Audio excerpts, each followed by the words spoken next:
Teise psalmina kõlab psalm 144a osa, mis tähendab psalme 1-8. Kokku on 144. psalmis 16 psalmi. Traditsioonilises tunnipalvuste praktikas on see üsna tavaline, et pikemate psalmide tekste tükeldatakse ja lühemaid psalme liidetakse kokku. Kõige rohkem osasid on psalmil 119, mis jaguneb juba algupäraselt 28 osaks. Enamasti on pikematel psalmidel siiski 2 osa. Pühalaulukooli töös olen samuti kasutanud psalmide tükeldamise printsiipi, aga psalmide kokkuliitmisest olen hoidunud. Püha Benedictus liitis lectio continua printsiipi arvestades lühemad psalmid kokku. Näiteks psalm 116b osa ja psalm 117 moodustasid vespril esmaspäeva 3. psalmi.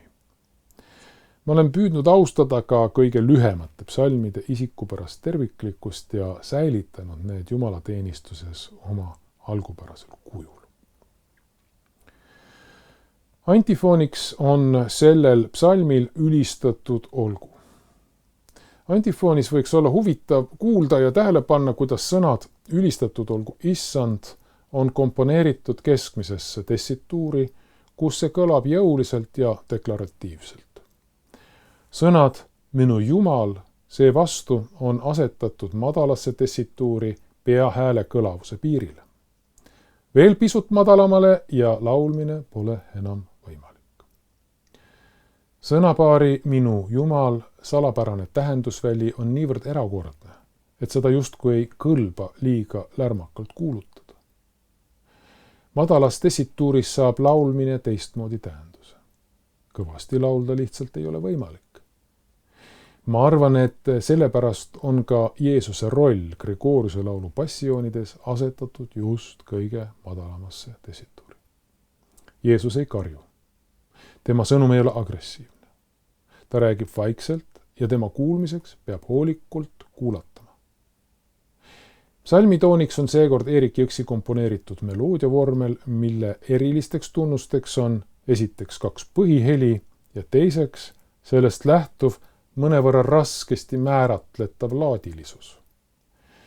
Laadiline jutumärkides kaaluta olek annab täiendavaid võimalusi kogeda lausutavat teksti teistsugusest, pisut harjumatust perspektiivist.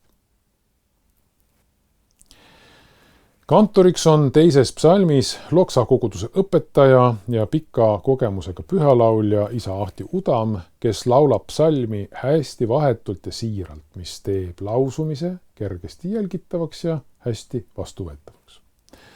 Kuna isa Ahtil on üsnagi pikk jumalateenistuse pidamise kogemus, siis õhkub tema lausumisest tugevat veendumust ja kuulutuslikku kindlameelsust.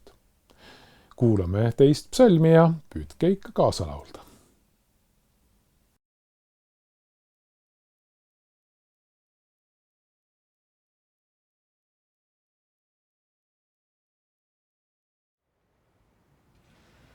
Ülistatud olgu issand, minu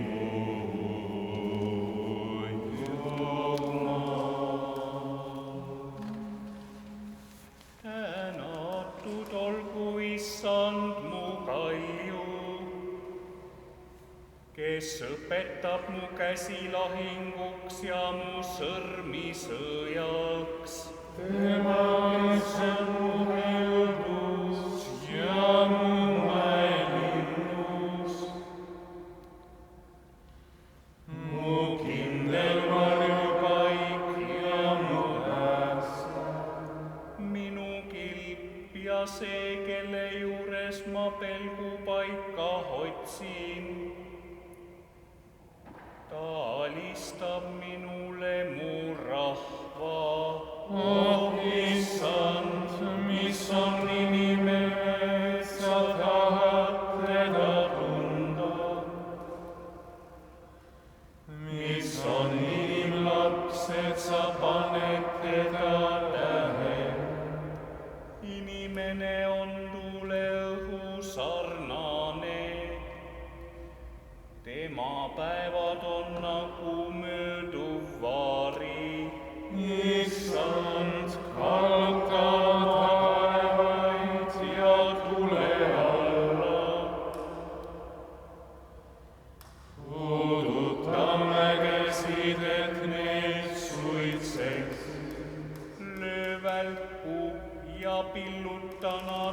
laiali.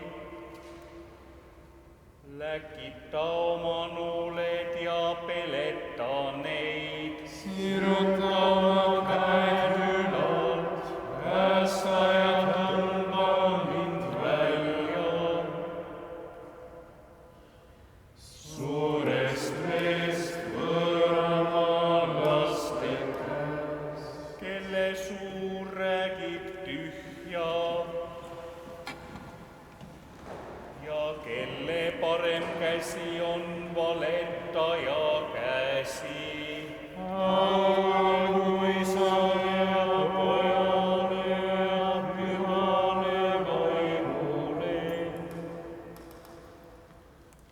Nõnda kui alguses oli, nüüdki on ja jääb, igavesest ajast igavesti. Aamen. Ülistatud olgu Issand, minu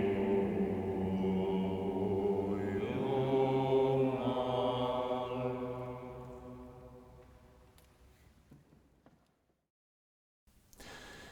Kolmandaks psalmiks reedeses psalmikomplektis on psalm 144b osa ehk psalmid 9-16.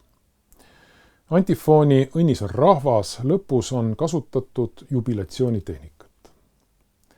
Viimasele silbile, mis on sõna issand, teine silp on määratud laulda 9-noodiline melism, mis püüab oma tagasihoidlikul ja algelisel moel kirjeldada õnnistuse väärtust, mis seisneb tõsiasjas, et rahva Jumal on issand. Tegelikult on sõna issand teine silp lühike silp. Samas kui tahta meloodiat rohkemate nootidega animeerida, siis tuleb selleks kasutada silpi, mille pikemaks venitamine moonutab sõna kõige vähem. Sõna issand teise silbi esimene noot on pikendatud. Selle all on kriipsuke. Sellega on sõna justkui vormistatud. Sellele järgnev melism on juba iseseisvalt käsitletav muusikaline olem. Vale oleks melism asetada esimesele silbile, nagu mitmetes eestikeelsetes lauludes on tehtud.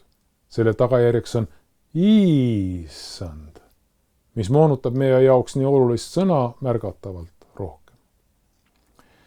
Psalmi tooniks on Erik Jõksi poolt kokku kombineeritud keskaegse esimese laadi alustus ja vahepeatus, aga teise laadi sarnane lõpetus.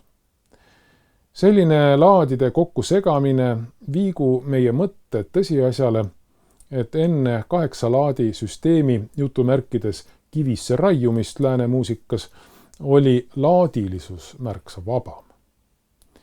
Muusikaline laad ei tohiks kirikulaulus olla olulisem sõnadest, mida selles laadis lauldakse.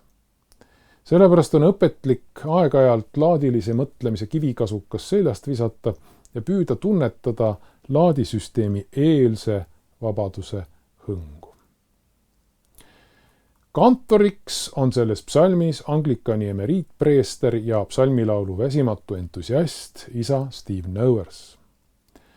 Isa Steve'il on mahukas ja rikkaliku tämbriga hääl ning pikk liturgilise laulu kogemus erinevates keeltes. Kuna eesti keel ei ole isa Steve'i emakeel, siis suudab ta lausudes näidata teksti meie jaoks uudsest rakursist. Sellepärast on eesti keelt võõrkeelena kõnelevad pühalauljad meie jaoks väga olulised. Nad võivad oma laulmises avada meie emakeeles midagi sellist, mis meie jaoks on kaetud harjumuse, automatismi ja mugavuse kattega. Kuulame ja laulame 3. psalmi.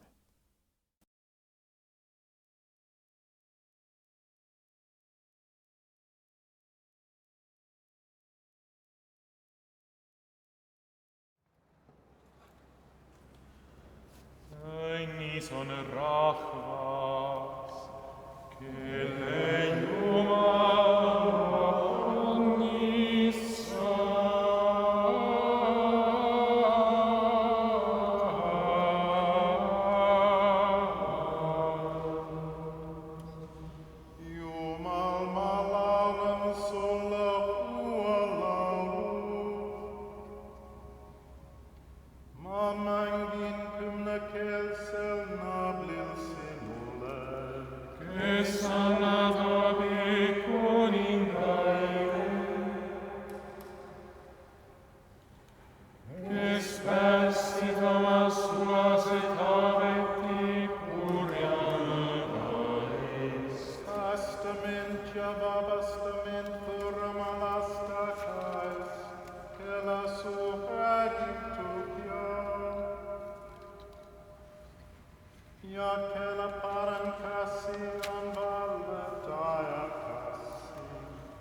et meie pojad oleksid noorpõlves nagu hästi kasvatatud taimed.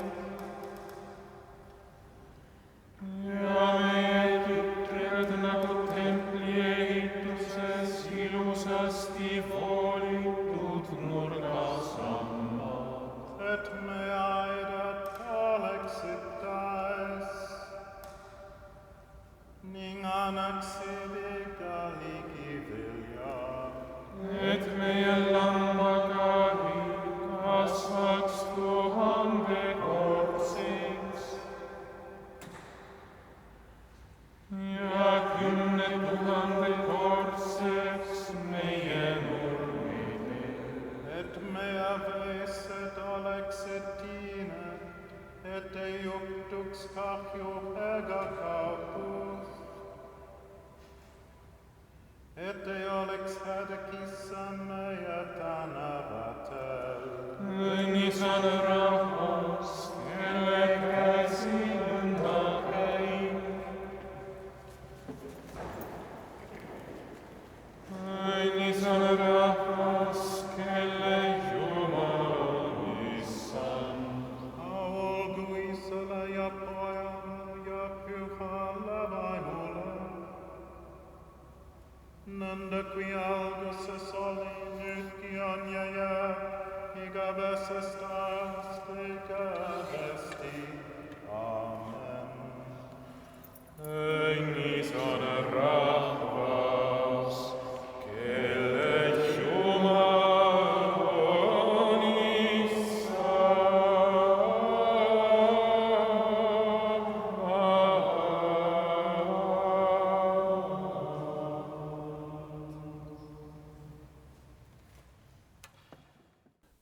Neljanda psalmi positsiooni täidab psalmi 145a osa ehk psalmid 1–9.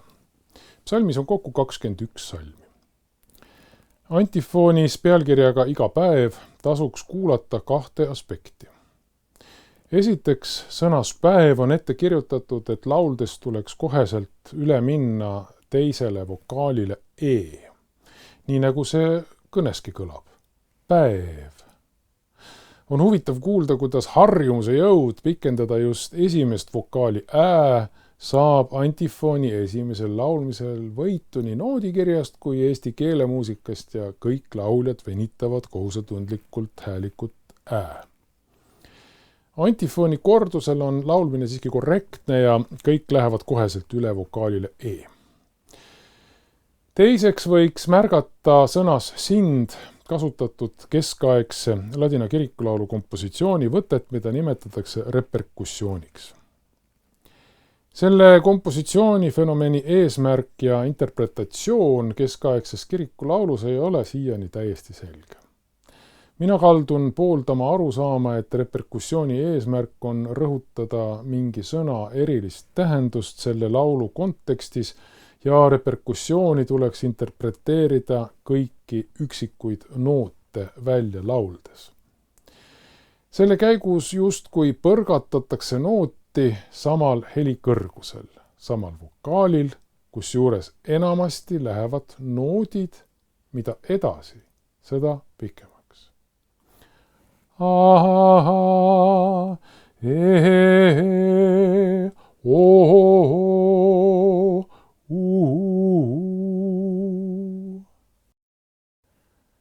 Sõna sina puhul on samuti ette kirjutatud, millal peab üle minema hääliku ühendile nd. Ka selle nüansi laulmisega ei tulda päris korrektselt toime. Palju lihtsam on venitada vokaali i. Psalmi tooniks on teise laadi toon, nõnda nagu see on esitatud Rooma kiriku ametlikes väljaannetes. Selles psalmi toonis on vahepeatus täpselt samasugune nagu 8. laadi vormelis, aga lõpetus on teisele laadile iseloomulik.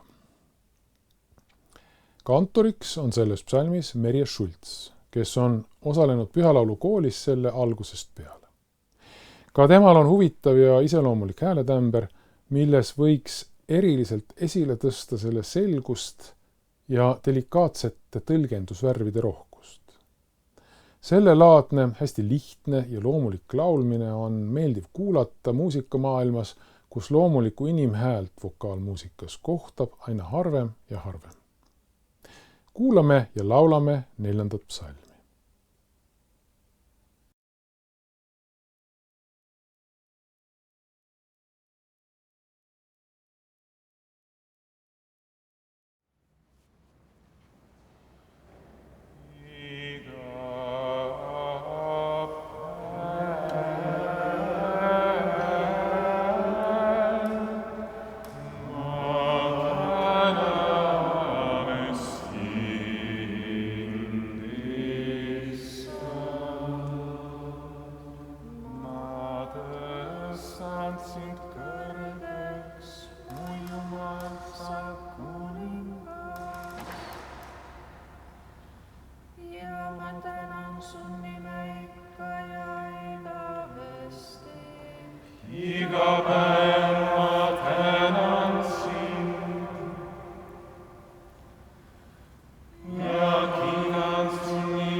Suurus on uurimatu. Rahvapõlv ülistab rahvapõlve sinu tegusid. Ja nad kuulutavad sinu suurt tegevust. Sinu võimsuse toredat hiilgust.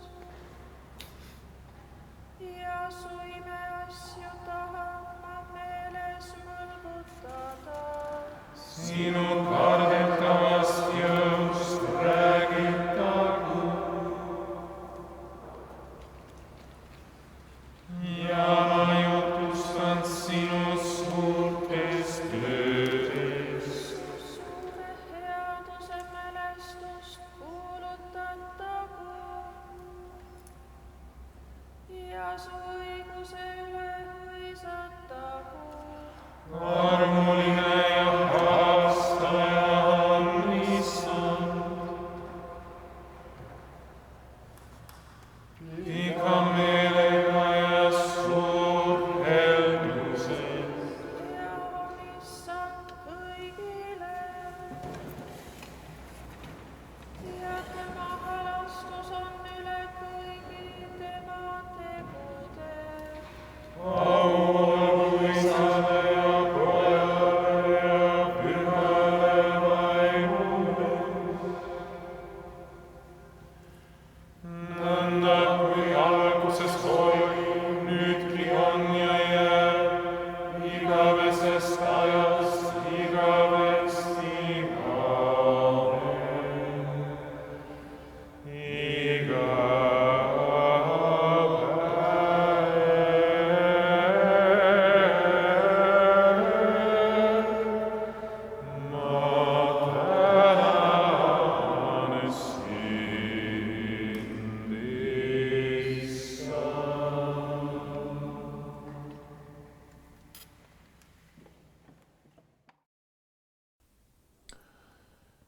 Viies ja viimane psalm on psalm 145b osa ehk psalmid 10-22. Antifoonis Sinu riik, issand, on leitud 2 pikka silpi, mida rakendada jubilatsiooni tehnika kasutamiseks. Esimene on isikuline asesõna sinu, teine silp. Siin on kasutatud võimalust jutumärkides ronida meloodiaga üles, luues sellega muusikalist pinget. Pea alati laskuva lause intonatsiooniga eesti keel pakub sellist võimalust üsna harva ja seetõttu saab seda teha just oluliste sõnade rõhuta pikkadel silpidel. Jutumärkides ronimine toimub eelpool kirjeldatud kella kuminana. Teine sõna on ühesilbiline sõna riik, millele on kirjutatud 9-noodiline melism. Selle sõna esimesel 3 noodil on samuti kasutatud reperkussiooni, mis peaks rõhutama Jumala riigi igikestvust ja olulisust. Taaskord on tegemist üsna kahvatu püüdega kirjeldada Jumala riiki.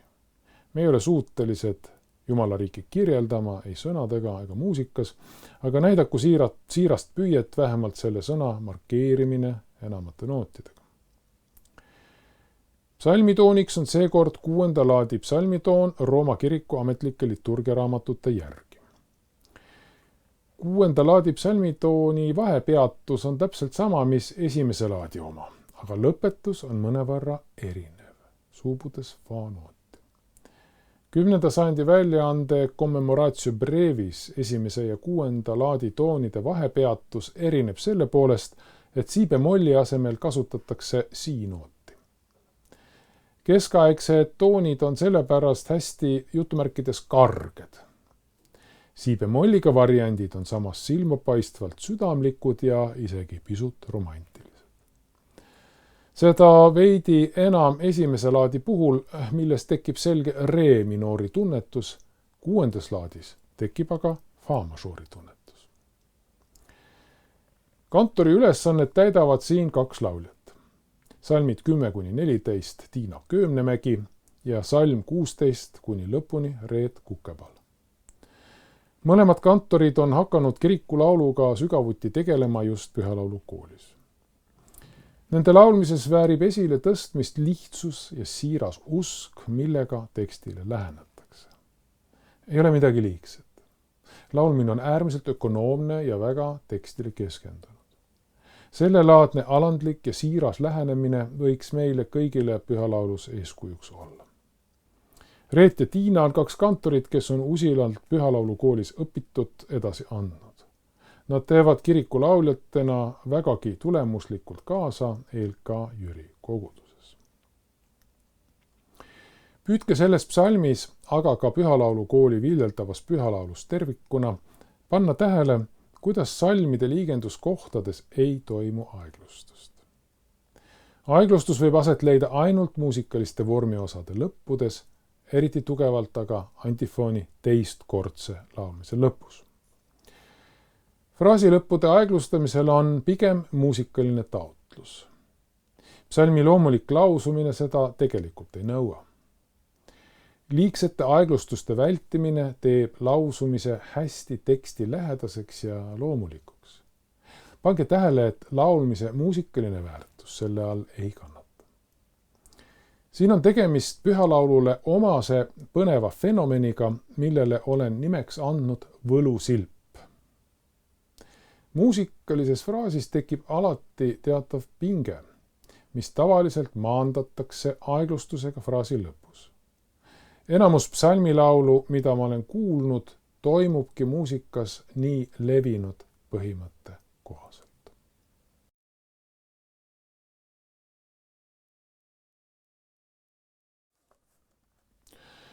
Kõikide silmad ootavad sind ja sina annad neile nende roa omal ajal. Sina avad oma käe ja täidad kõik, mis elab hea meelega. Need 2 salmi on nüüd muusikalise fraseerimise seisukohalt kaunid, aga teksti lausumise kohalt mitte nii väga, sest teksti lausumine aeglustust ei nõua.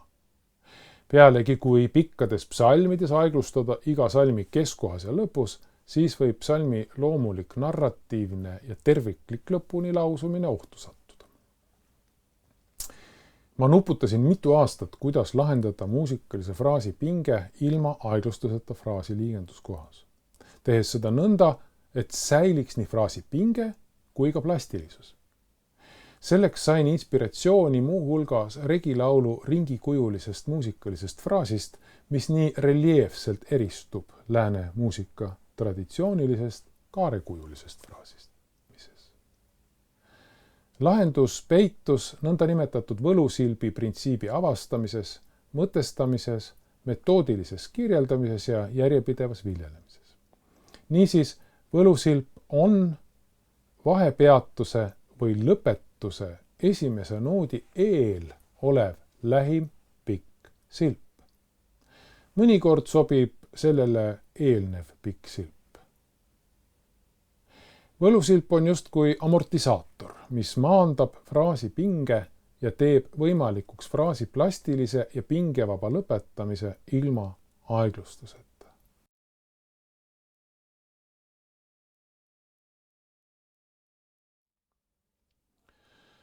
Kõikide silmad ootavad sind ja sina annad neile nende roa omal ajal. Sina avad oma käe ja täidad kõik, mis elab hea meelega. Kui kuulate salvestist hoolega, siis märkate, et osad inimesed, kes on harjunud muusikalise fraasi tavapärase, kaarekujulise käsitlusega, püüavad psalmi laulmisel fraaside liigenduskohtades aeglustada ja kogudusest kostab justkui kaja.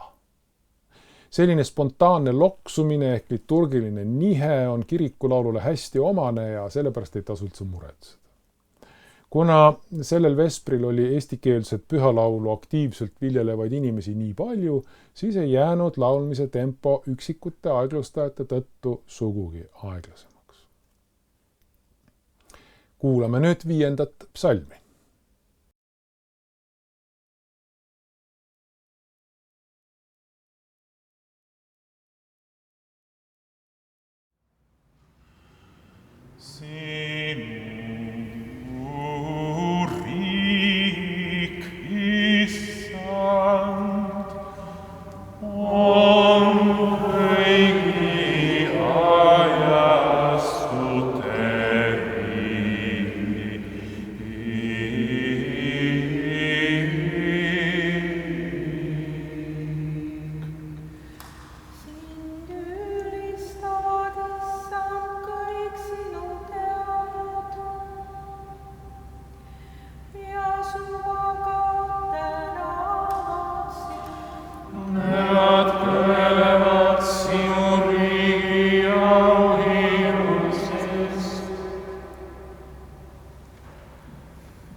Kõikide silmad ootavad sind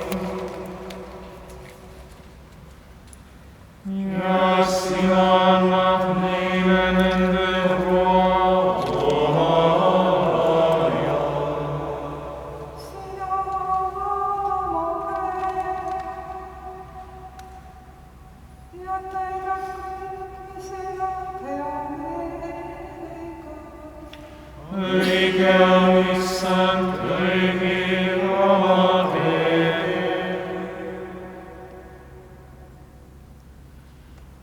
ja vaba kõigis oma tegudes. Issand on ligi kõigile, kes teda püüavad. Kõigile, kes teda tõestab püüavad. Tema teeb nende meele järgi, kes teda kardavad. Ja ta kuuleb nende kisendamist ning aitab neid. Issand hoiab kõiki, kes teda armastavad ja hävitab kõik õelad. Issanna kiitust rääkigu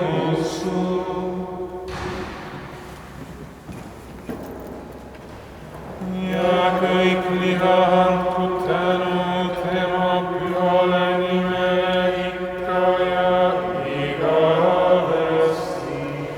olgu Isale ja Pojale ja Pühale Vaimule.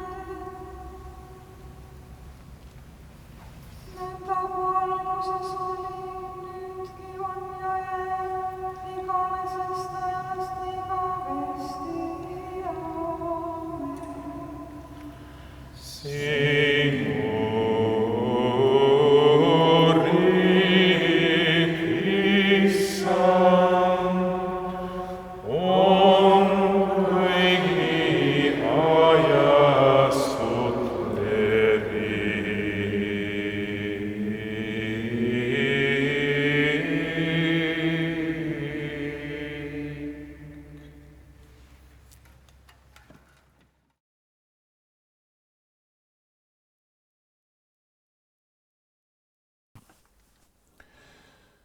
Sellega on saanud läbi Jeesuse troonisaali õhustiku sisseelamise etapp jumalateenistuses. Nüüd on osalejad sisenenud uuele keskendumise tasandile, mille reaalsus on sootuks teistsugune. Me oleme justkui riietatud psalmidega, kes ümbritsevad meid igast küljest. Edasiliikumine aga jätkub ja vaimse kulminatsiooni lõppsihiks on Maarja kiituslaul. Kokkuvõtteks vespri kõige pikema sektsiooni kohta võiks öelda, et psalmid ja kantikumid on Lääne kirikulaulu, mis tahes keeles kirikulaulu gravitatsiooniline keskpunkt. Kirikulaulu ja kogu kirikumuusika kultuuri elujõud pikemas perspektiivis sõltub sellest, kas ja kuidas me laulame Naatsareti Jeesuse palveraamatut. Nagu eelpool öeldust nähtus on selles vallas paljustki pajatada, kusjuures me ei jõudnud veel sõnakestki rääkida psalmitekstidest endast ja neis peituvast tarkusest ja elujõust. Rääkima peaks üksikutest psalmidest, nende osistest, aga ka erinevate psalmide kooskõlast kirikulaulu hiiglaslikus helisevas tekstikorpuses. Seepärast julgustan teid, kallid kaimud, lähedal ja kaugel. Laulge psalme. Selles kirikulaulu esimeses ja ühtlasi kõige olulisemas žanris peitub võti kirikulaulu teiste žanrite, hümnide ja vaimulike laulude, aga ka kogu kirikumuusika juurde. Ärge alahinnake Naatsareti Jeesuse palveraamatust laulmise väge. Varane ristikogudus on meile selles eeskuju näidanud, mistõttu kirikulaul, kirikumuusika ja üldse kogu lääne muusikakultuur võrsub otseselt psalmide laulmisest. Kui te peaksite iial vajama abi psalmilaulu õppimisel, siis olen koos Pühalaulu kooliga teie teenistuses.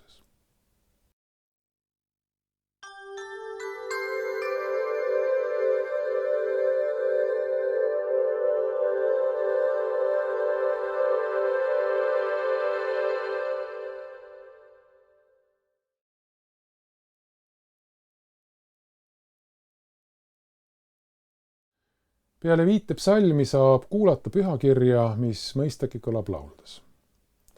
Eelnevas võrdlemisi pikas psalmide sektsioonis olid kõik osalejad pidevalt kaasatud, nüüd aga tuleb väike rahunemise hetk, et jutumärkides harjuda uue reaalsusega, mille pikk psalmide sektsioon meie ümber ja meie sees on avanud. Kantor laulab pühakirja teksti, millele rahvas vastab aamen. Järgneb vaikne meditatsioon ja vastuslaul ehk responsoorium. Alates vastuslaulust tõusevad kõik püsti ja jäävad seisma kuni vespri lõpuni. Seega on pühakirja lugemine ja vaikne meditatsioon justkui hingetõmme keskseks vaimseks pingutuseks, mis kulmineerub Maarja kiituslauluga. Pühakirja lugemine, ladina keeles capitulum, on traditsioonilises vespris üsna lühike. See koosneb ainult 1 või 2 lausest. Siinkohal olen lubanud endale mõningast vabadust ja pannud kapitulumi kohale pikema pühakirja lugemise. Lugemine on enamasti epistlitekst. Kuna Pühalaulu kool püüab töö praeguses faasis luua pühapäevade ja suuremate pühade jaoks vespri aastaringi, siis kuuleme seekord 3 ainupüha epistlit Lääne kiriku vanima perikoopide rea järgi. Seda perikoopide rida aimab kõige paremini järele ELK jumalateenistuste käsiraamatu esimene lugemisaasta. Epistli teksti Püha Pauluse kirjast roomlastele 11. peatükist salmid 33-36 laulab meile juba tuttav kantor Merje Schultz. Pühakirja lugemine on kantori pärusmaa. Siin ei ole oluline arvestada perioodiliselt kaasalaulva kogudusega. Seda vabadust kasutab kantor siin vägagi toredalt. Epistli laulmise toon, mida siin kasutatakse, näeb ette, et poolitus on pooltoon. Kantor sellest ei hooli, ta laulab esimese ja teise poolituse kohale täistooni. Selline vabadus lisab vahva ja isikupärase varjundi. Kui peaksite isekeskis hakkama vesprit laulma, siis kindlasti ei tasu pühakirja laulvat kantorit liigselt ahelatesse köita. Las olla siin natuke rohkem vabadust. Kantor lõpetab pühakirja pisut intensiivsema meloodilise kujundiga, mis annab kogudusele märku lektsiooni lõpust.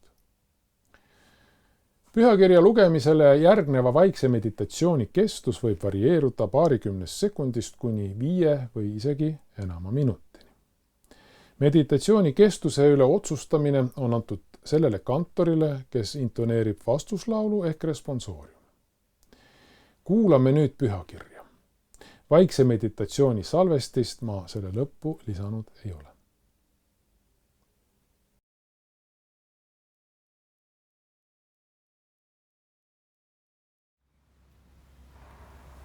Seda Jumala rikkuse ja tarkuse ja tunnetuse sügavust ei suudeta uurida tema kohtumõistmisi ega jälgida tema teed, sest kes on ära tundnud issanda meele või kes on olnud talle nõuandjaks või kes on talle midagi enne andnud, et talle tuleks tasuda.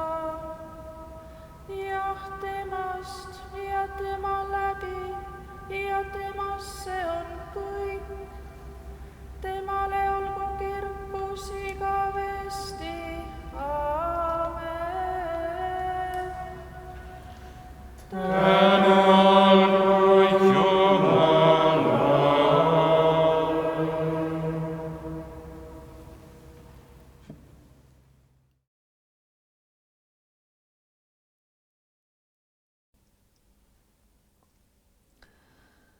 Nagu öeldud, lõpetab vaikse meditatsiooni kantor, kes intoneerib vastuslaulu. Kõik tõusevad püsti. Selles tõusmises on omamoodi vägi. Me justkui ei tõuseks ise, vaid meid tõstetakse üles äsja kogetu jõul. Selles tõusmises on vespri seniste osade abil kogunenud vaimne ramm. See tõstab meid ja hoiab meid. Niisugusest väest lähtuv püstiseismine ei ole raske ülesanne, see ei väsita.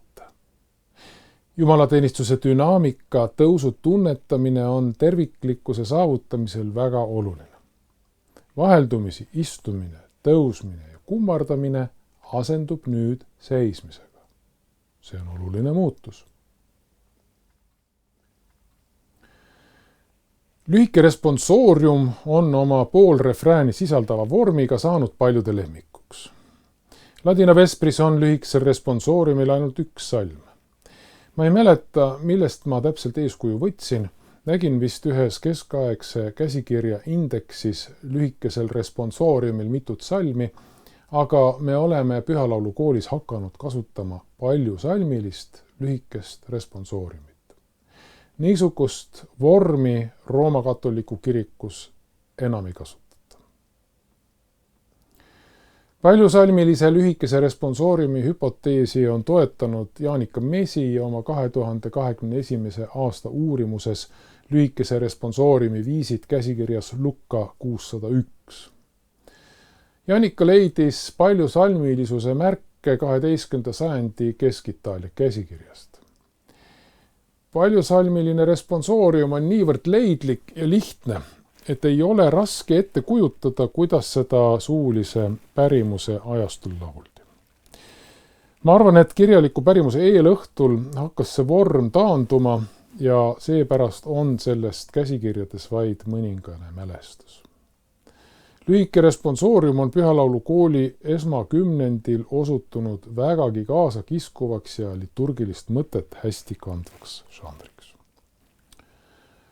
Lühikest responsooriumi on vormelite põhjal üsna lihtne koostada ja sellest saab kasutada just seda pühakirja teksti, mida jumalateenistuse narratiivne tervik vajab. Valiku lühikese responsooriumi vormeleid leiab väljaande Eesti Laulupsalter sinisest raamatust, lehekülg S153 kuni 159. Kõige olulisem on leida sobiv vastuslaulu tekst, mille teine pool peab loogiliselt sobima poolrefrääniks. Tänaseks vastuslauluks on kasutatud koguja raamatu teksti Karda Jumalat ja pea tema käske, sest see on iga inimese kohus. Nagu loengu alguses nimetatud, ei ole vastuslaul vespri nende osade hulgas, mis ajalooliselt alati ja kõigis paigus teenistustes esineb.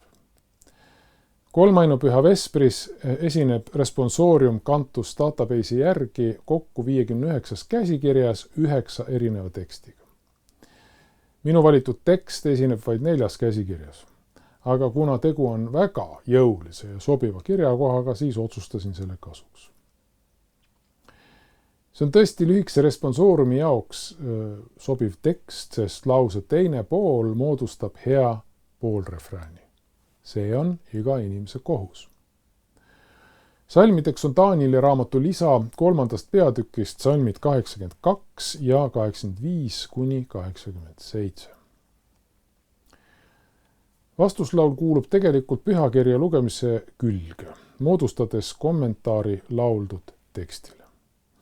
Nii on lauldud pühakirjal 2 reflektiivset episoodi. Esimene on vaikne meditatsioon ja teine on vastuslaul. Ja nüüd kõlabki vastuslaul.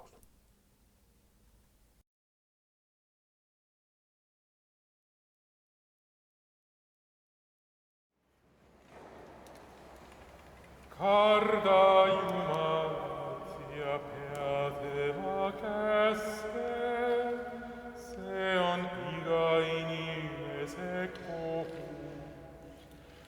Karda Jumalat ja pea tema käske, see on iga inimese kohus. Kiitke inimlapsed Issandat, see on iga inimese kohus. Laulge talle ja ülendage teda igavesti, see on iga inimese kohus. Kiitke Issanda sulased Issandat, see on iga inimese kohus. Laulge talle ja ülendage teda igavesti, see on iga inimese kohus. Kiitke vagade vaimud ja hinged Issandat, see on iga inimese kohus. Laulge talle ja ülendage teda igavesti, see on iga inimese kohus. Kiitke pühad ja südamest alandlikud Issandat, see on iga inimese kohus. Laulge talle ja ülendage teda igavesti,